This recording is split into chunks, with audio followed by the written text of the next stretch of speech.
지난 주간에 이렇게 그 신문을 보는 가운데 이런 내용을 보았습니다. 군대 간 아들이 죽었다는 그러한 이야기입니다. 훈련소에 가서 훈련을 마치고 의무병이 돼가지고 이렇게 자대 배치를 받았는데, 자대 배치를 이제 전방에 이렇게 받게 됐는데, 받기 전에 코로나 백신 주사를 맞았대요. 근데 이제 백신 맞은 지 일주일 정도 됐는데,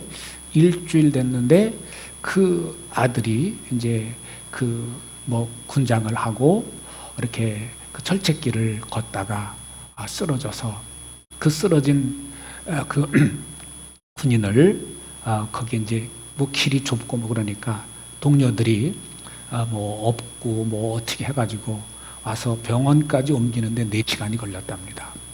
그리고 나서 소생하지 못하고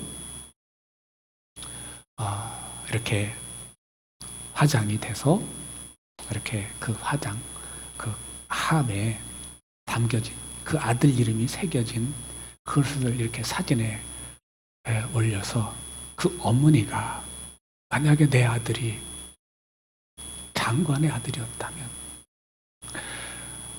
만약에 내 아들이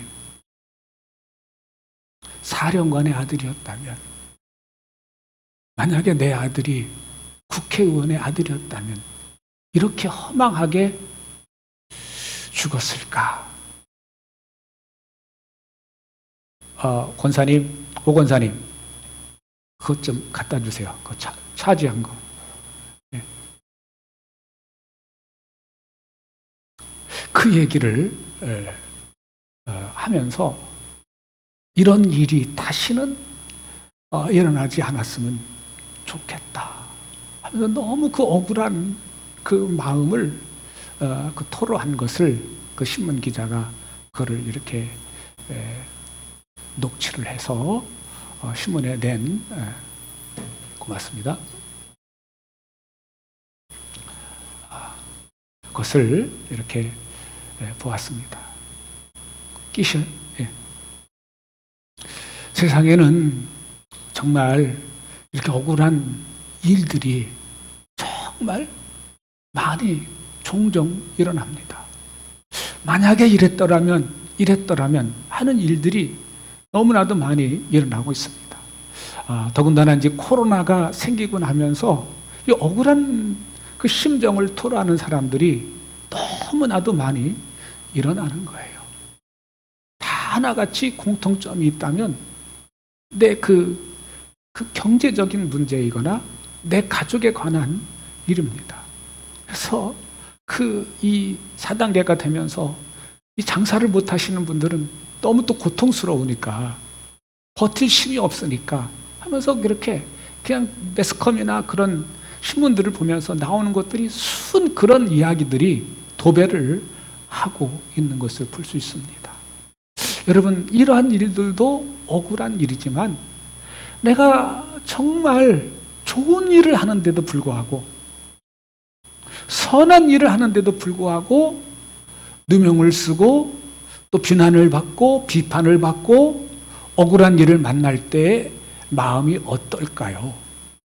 내 문제 때문에, 내가 손해보는 것 때문에 억울한 것도 정말 답답하고 어떤 때는 잠이 안 오고 힘들고 고통스러운데, 내가 선한 일을 하다가, 내가 좋은 일을 하다가 억울한 일을 만날 때 왜 내가 이런 일을 당해야 됩니까? 왜 나한테 이런 일이 생깁니까? 라고 원망할 수 있겠죠. 오늘 본문에 나오는 케이스도 바로 그런 케이스입니다. 이 사도 바울이 이 복음을 위해서 예수 그리스도를 만나고 예수 그리스도를 주인으로 모셔드리고 그 마음에 주신 그 은혜가 너무도 커서 주님께서 주신 말씀을 깊이 가슴에 새기고 생명 걸고, 그리고 돈 한 푼 받지 않고 공짜로 거저로 받은 은혜이니까 내가 거저로 복음을 모르는 사람들에게, 예수님을 모르는 사람들에게 예수님을 전하고 그들로 하여금 예수님을 만나고 내가 만났던 예수님, 내가 경험했던 그 은혜, 내가 받았던 그 하나님의 사랑을 저들에게도 전해야 되겠다 라는 마음을 가지고 전 세계 이 지중해권에, 지금으로 말하면 그 시리아에 있는 한 도시 안디옥에서 복음 전하는 일을 본격적으로 시작을 해서 또 사명을 받고 성령의 인도하심에 따라 지금에 말하는 터키 지역을 복음을 전하고 그리스라고 하는 나라에 복음을 전하고 그리스라고 하는 나라의 고린도라고 하는 도시에 가서 우상단지가 들끓는 타락의 극치를 이루고 있는 성적으로 완전히 타락한 그 도시에 가서 두렵고 떨리는 마음을 가지고 주님을 의지하면서 그들에게 복음을 전했고, 그들이 정말 주님을 의지하며 복음을 전했을 때 한 영혼 주님 앞에 돌아오고 사도 바울을 통해서 복음을 듣고 복음을 받고 예수님을 믿게 되면서 감격하고 감사하고 그러는 가운데 그들 가운데 성령의 은혜가 임하고 성령의 은사들이 강력하게 일어나면서 아름다운 열매들이 많이 맺어지고, 그러면서 이 바울이 다른 곳에 가서 이제는 복음을 전해야 되겠기에 또 다른 곳에 가서 복음을 전할 때 이 교회 안에 갖가지 문제들이 생겨나는데, 이제 요즘으로 말하면 수은의 전도자들이 이 고린도 교회에 방문을 하게 되고 그들 나름대로 자기들이 복음을 전하는데 자기들이 권세가 있고 권위가 있다는 것을 증명하기 위해서 바울을 비난하고 비판하고 하는 그런 거예요. 그래서 어떻게 비판하느냐? 오늘 1절 말씀 보시면 세 번역으로 보면 이렇게 나와 있습니다. 내가 자유인이 아닙니까? 내가 사도가 아닙니까? 내가 우리 주 예수를 뵙지 못하였습니까? 여러분은 주님 안에서 내가 일해서 얻은 열매가 아닙니까? 이거를 바꿔서 말하면, 반대로 생각해 보면은 자유인이 아니다. 바울은 그 사람은 종이다. 그 사람은 사도가 아니다. 그 사람은 예수님 못 만난 사람이다. 그 사람은 12 제자 중에 하나가 아니지 않느냐? 그 사람은 사도가 아니다. 왜 그 사람을, 바울을 사도라고 그러느냐? 그러면서 자꾸 사도 바울을 그들에게 복음을 전해주고 복음을 받아들이고 예수님 믿게 하고 갖가지 은사가 임하게 한 그런 바울을 깎아내리는 것이죠. 그들이 그러면 내가 자유는 아니라고요? 내가 사도가 아니라고요? 내가 예수님 못 만났다고요? 그 고린도 교회 성도들에게, 그 질문한 그들에게 다시 반문해서 질문을 하는 거예요. 2절 말씀 보시면 나를 비판하는 사람들에게 나는 이렇게 답변합니다. 그러니까 이 바울을 비판하는 그 사람들이 있어요. 그러니까 그 바울의 영향력이 그만큼 크니까 자기들의 영향력을 과시하기 위해서 비판하는 거짓 교사들, 그 사람들에게 답변하는 내용입니다. 그러면서 4절 이하에 쭉 내려오는에게 바울이 왜 사례비를 안 받았는지 아냐? 바울은 그런 자격이 없는 사람이다. 사례비를 받을 자격이 없는 사람이다. 그거를 얘기하면서 자기들은 그 몇 날 며칠 머물면서 그 자기들은 우리는 이런 자격증이 있다. 자기들의 자격증을 가지고 자랑하는 거예요. 그런데 예수님께서 말씀하신 것처럼 하나님의 나라는 말에 있지 않고 뭐에 있다? 능력에 있다고 말씀하신 것처럼 이 하나님 나라의 복음을 전하는 일에는 이 세상의 어떤 자격증이 아닌 것이에요. 정말 그 사람에게 하나님의 은혜가 임했느냐, 예수님을 만난 경험이 있냐, 그거는 자격증을 어떻게 보여줄 수 없잖아요. 보여주는 것이죠. 그 사람에게 하나님의 은혜가 있으면 그 사람은 복음을 전할 자격이 있는 것이죠. 그것을 이제는 우리가 살고 있는 시대는 그것을 잘 구분할 수가 없다 보니까 세상의 교육 커리큘럼에 따라서 배우게 되고 그런 졸업 자격증이 있는지, 어느 신학교를 나왔는지, 어느 신학대학을 나오고 정말 졸업장이 있는지, 그 어떤 학위가 있는지 그것을 따지는 시대가 되었습니다. 최소한의 적어도 복음을 전하는 사람, 말씀을 가르치는 사람이라면 이런 자격증은 있어야 되지 않겠느냐. 그 룰을 정할 수밖에 없는 시대가 됐어요. 왜? 너무도 가짜들이 많으니까. 그러나 우리가 분명히 알아야 될 것은 그런 자격증이 그 사람을 복음 전하도록 해주는 게 아니라 우리 인간의 기준으로 나오지만 진짜 자격증은 그 사람이 정말 하나님을 사랑하는 마음이 있느냐, 하나님의 은혜를 경험했느냐, 예수님을 경험했느냐, 성령님을 경험해서 정말 그 속에 정말 복음을 전하고자 하는 열정이 있느냐 없느냐, 그것이 자격증이고 그것이 복음을 전했을 때 열매가 맺어지는 것인 줄로 믿습니다. 그래서 바울은 5절 말씀에서 이렇게 얘기합니다. 우리에게는 다른 사도들이나 주님의 동생들이나 게바처럼 믿는 자매인 아내를 데리고 다닐 권리가 없습니까? 이어서 보시면 나와 바나바에게만은 노동하지 않을 권리가 없단 말입니까?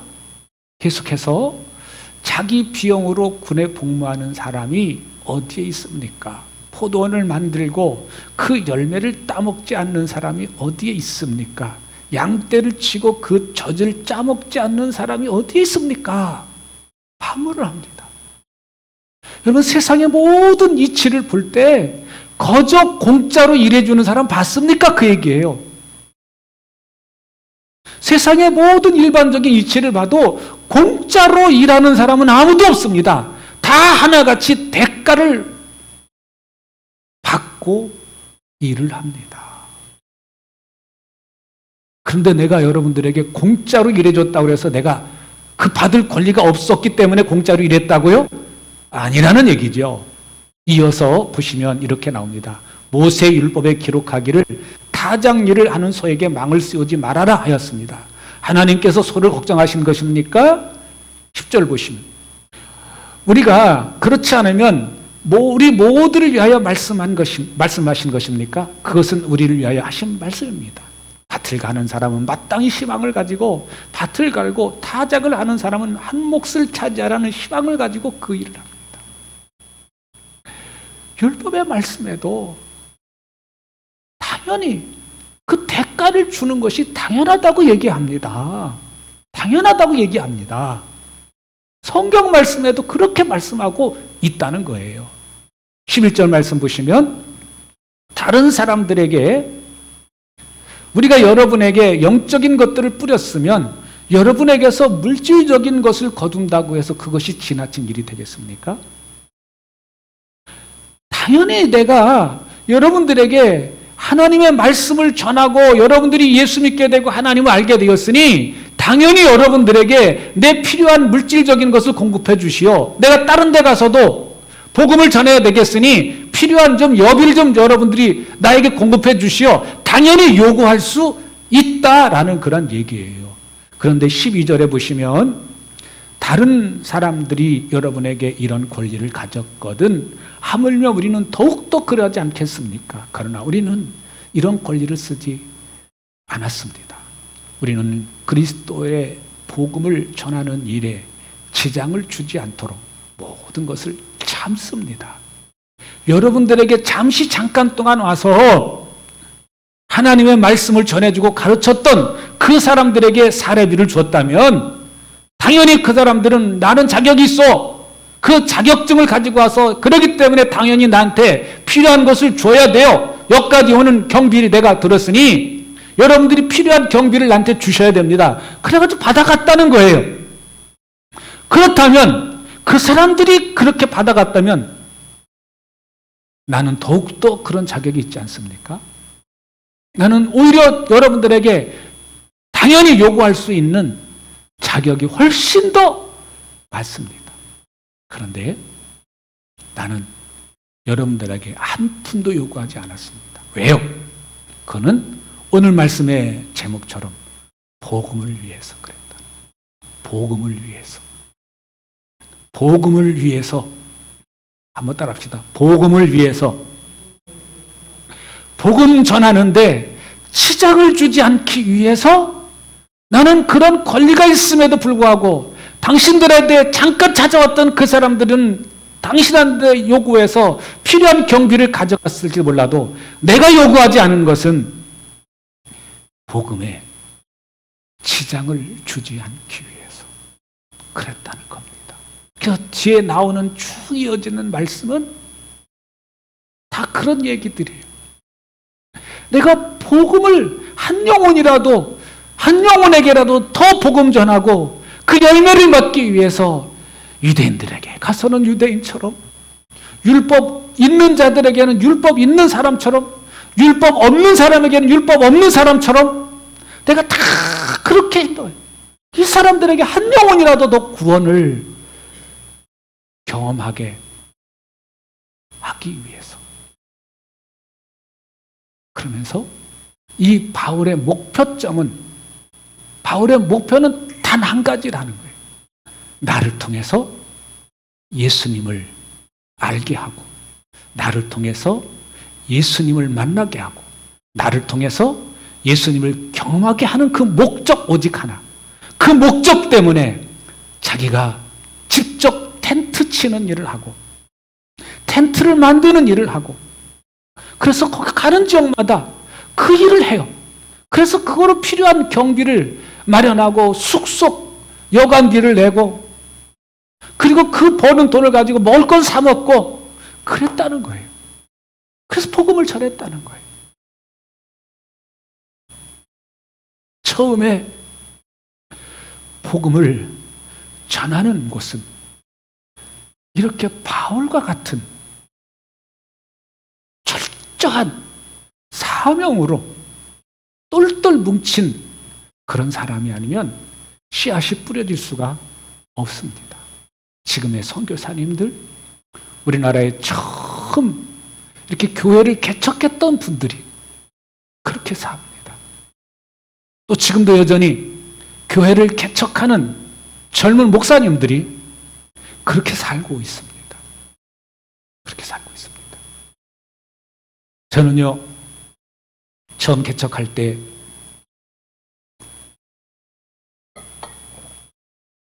목사는 죽으나 사나 예배당을 떠나면 안 된다. 그런 생각을 가지고 있었습니다. 굶어도 교회에서 굶고 하나님이 공급해 주시는 것만 가지고 먹고 산다. 그렇게 생각을 했어요. 감사하게도 굶지 않도록 해주신 하나님께 너무 감사드립니다. 어떤 것을 통해서든지 이렇게 굶지는 않도록 해주셨어요. 부족했지만, 풍족하진 않았지만 굶지는 않도록 해주셨어요. 그리고 감사해요. 근데 어느 순간 저도 이렇게 이런 것을 깨닫고 그럴 수 있구나 라고 생각하게 된 것이 불과 10여 년 전밖에 안 됩니다. 생각이 바뀌었어요. 저는 그렇게 살아왔지만 지금 교회를 새롭게 세우고자 하는 분들은요, 제가 91년도 12월 달에 처음 첫 개척을 시작을 했는데 그때하고 지금하고 너무 환경이 다른 거예요. 환경이 다른 거예요. 그때는요, 월세를 주고 살았어도 그렇게 많지 않았어요. 지금은요, 건물 하나 얻으려면은 싼 게 한 70만 원, 80만 원이에요. 조금 평수가 있으면요, 좀 위치가 좀 괜찮다 싶은 데는요, 몇백씩 해요, 몇백씩 해요. 월세가. 그 감당할 수 있는 방법이 없어요. 그래서 여러 가지 지금 새로 개척하는 분들이 시도를 하고 있어요. 교회 건물을 먼저 얻는 게, 우리 때는, 저희 때 개척할 때는 교회 건물을 일단 얻고 십자가를 세워놓고 그리고 강단을 강단처럼 만들어 놓고 그렇게 예배당을 꾸며놔야 되는 줄로 알고 있었어요. 지금은 그게 아니고 어느 정도 개척 멤버가 모일 때까지는 가정에서 교회를 시작하는 사람들이 상당수 있습니다. 그게 현실적인 것 같아요. 왜? 아니, 교회 성도들, 식구들도 없는데 매월 월세를 몇십만 원씩, 몇백만 원씩 내고 어떻게 그 교회를, 예배당을 유지할 수 있습니까? 그러니까 유지할 수 있는 힘이 나올 때까지 그 교회 가정에서 모이고, 그리고 요즘에는 어느 정도 숫자가 되면 집에서 모이기 뭐하면은 카페에서 모입니다. 카페를 빌려가지고 그 카페에서 몇 시간 동안 우리가 차를 몇 잔을 사주겠습니다. 그 시간은 다른 사람 받지 말고 우리한테 빌려주십시오. 그래서 시간을 빌려가지고 거기서 이렇게 모여서 예배하는 분들도 있고요. 또 어떤 분들은 아예 직업을 갖습니다. 직업을 가져서 일을 하면서 돈을 벌고, 그리고 필요한 사람들에게 돕는 일을 하면서 복음을 전하는 분들도 계세요. 그러니까 다양한 방법이 시도되고 있는 상황입니다. 그 왜 그러느냐? 지금 시대가 보면은 굉장히 교회가 위기의 시대인데, 우리 성인들은요, 나이가 어느 정도 지긋이 먹은 분들은 교회 예수 믿는 사람들이 많아요. 그런데 지금 자라나는 아이들은 복음을 들은 사람들이, 예수 믿는 아이들이 많지 않습니다. 퍼센트로 2%라는 거, 2%. 그러니까 지금 우리 한국 교회가 이제는 우리 이제 다종교 시대니까 한국 기독교가 첫 번째예요, 첫 번째. 숫자가 제일 많은 거로 나와 있지만 이거요, 제가 볼 때는 허수예요, 허수. 왜냐하면 연세 드신 분들이 많으세요, 교회마다. 이렇게 영상 방송을 내보내는 큰 교회들 보면은 머리 시끗시끗하신 분들이 많이 앉아있지 젊은 사람들이 앉아있는 것이 드물어요. 그러니까 지금 이 코로나로 인해서 직격탄을 맞아서 그런 것이 지금 빨리 오는 것뿐이다 라고 진단을 합니다. 선교사님들이 많이 나가서 복음을 전하지만 지금 우리나라도 선교해야 될 선교지로 변해가고 있다는 사실을 우리가 기억해야 됩니다. 그렇다면 우리가 어떻게 살아야 될 것인가? 어떤 마음을 가져야 될 것인가? 어떤 태도를 가져야 될 것인가? 오늘 말씀을 우리가 주목해 봐야 됩니다. 복음에 생명을 거는 사람들이 나와야 됩니다. 바울은 복음에 생명을 걸었습니다. 여러분, 복음을 전하는 것은 강단에 서 있는 목회자만 해야 된다. 아니올시다. 우리가 예수 믿는 것, 내가 만난 예수님, 내가 경험한 예수님, 내가 체험한 은혜를 나누는 일은 오히려 목회자보다도 여러분들이 더 만나기가, 더 접근하기가 용이합니다. 목사는 찾아가면요, 말 안 해도 알아요. 아, 저 목사 전도하려고 찾아왔지. 알아요.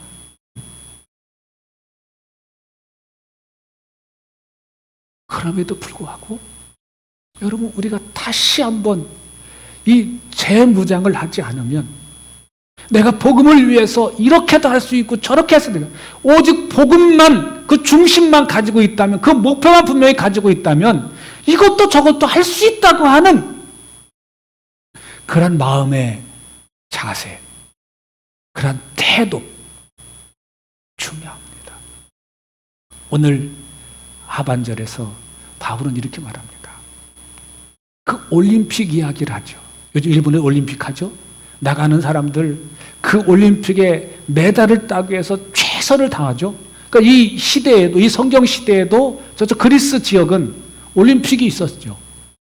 그러면서 그 당시 잘 알려진 그 종목 중에 하나는 달리기고 하나는 권투예요. 권투. 격투기. 그래서 이분들이 얘기하면서 다름질해야 된다. 다름질해도 상 받는 사람 오직 하나다. 근데 그 다름질하는 사람이 그 다름질의 메달 하나를, 그 썩을 면류관을 얻기 위해서 절제한다. 먹을 것 덜 먹고 체중 관리하고 절제하면서 그렇게 연습을 한다. 그렇게 메달 따기 위해서 최선을 다한다. 하물며 우리는 영원히 썩지 아니할 면류관을 바라보고 사는 사람들이 오늘 우리 믿음의 사람들이다. 우리가 어떻게 해야 되겠느냐? 썩을 면류관을 위해서도 저렇게 절제하며 열심히 달리는데 오늘 우리 믿는 사람들이 정신 차려야 되지 않겠느냐? 그 말씀을 하십니다. 여러분, 천국을 믿으십니까? 영생이 있음을 믿으십니까? 우리의 목적지는 어디입니까? 우리가 이 땅에 사는 이유는 뭡니까? 내 목구멍에 그 먹을 것을 떨어지지 않기 위해서 내가 인생을 사는 겁니까? 그렇게 산다면 너무 비참하지 않습니까? 우리가 육신의 몸을 가지고 있기 때문에 성실하게 땀을 흘리고 수고해서 일하는 것 당연하지만 그게 목적지가 돼서는 너무도 비참한 겁니다. 우리의 목적지 다시 한번 수정해야 됩니다. 우리의 목적지는 육신의 것을 쟁취하기 위해서 우리가 사는 이유가 그거 위해서 사는 거 아닙니다.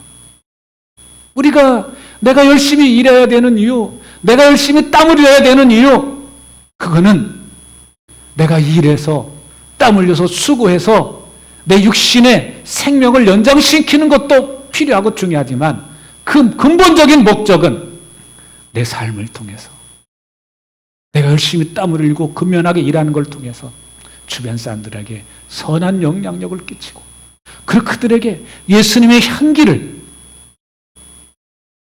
바라게 해서 그들로 하여금 어려운 시간에도 밝게 웃는 모습, 어려운 환경임에도 불구하고 성실하게 일하면서 웃음을 잃지 않는 그런 모습, 평정을 잃지 않는 모습, 원망하지 않고 감사하는, 기뻐하는 그런 모습을 통해서 저 사람이 어떻게 저렇게 살 수 있는가 궁금해하고 나에게 물어볼 때, 야, 너는 왜 그렇게, 너 지금 상황에서 어떻게 그럴 웃을 수 있냐? 지금 상황에서 너 그렇게 평안할 수 있냐? 어떻게 딴 인간처럼 그렇게 사냐? 그럴 때 예수님을 말할 수 있는 그런 준비된 사람. 나는 목적지가, 내 인생의 최종 목적지는 내가 이 땅에서 잘 먹고 잘 사는 게 아니라 복음을 위해서 예수님을 나를 통해서 보여주고 예수님을 내 입술을 통해서 말하기 위해서 내가 열심히 삽니다. 열심히 땀을 흘립니다. 내가 열심히 일하고 있습니다. 내가 기뻐합니다. 내가 감사합니다. 내가 찬송합니다. 그럴 수 있기를 주의 이름으로 축복합니다. 바울은 오늘 말씀에서 그거를 말합니다. 우리의 목적지는 복음을 위해서 푯대를 향해서 한 걸음 한 걸음 걸어가야 된다. 그거를 다시 한번 상기시켜주고 있습니다. 고린도 교회 성도들뿐만 아니라 오늘 신앙생활하고 있는 저에게도 동일하게 주시는 메시지인 줄로 믿습니다. 이 말씀을 다시 한번 여러분 가슴으로 받기를 바라고, 그리고 다시 한번 여러분들의 목적지가 그러지만 이제 잠시 좌로 치우치고 우로 치우치셨다면 다시 수정해서 내가 사는 이유, 내가 열심히 땀을 흘려야 되는 이유, 그것은 복음을 위해서다 라는 걸 다시 한번 가슴에 새기시기를 바랍니다. 기도하시겠습니다. 이제는 길이요 진리요 생명이 되시는 우리 주 예수 그리스도의 은혜와 하늘아버지의 극진하신 사랑과 성령님의 감동 감화 교통하심의 역사가 오늘 주 앞에 나와 예배하며 말씀을 듣고 복음을 위하여 살기로 결심을 한 주의 사랑하는 성도들 머리 위에 이제로부터 영원까지 함께 하시기를 축원하옵나이다. 아멘.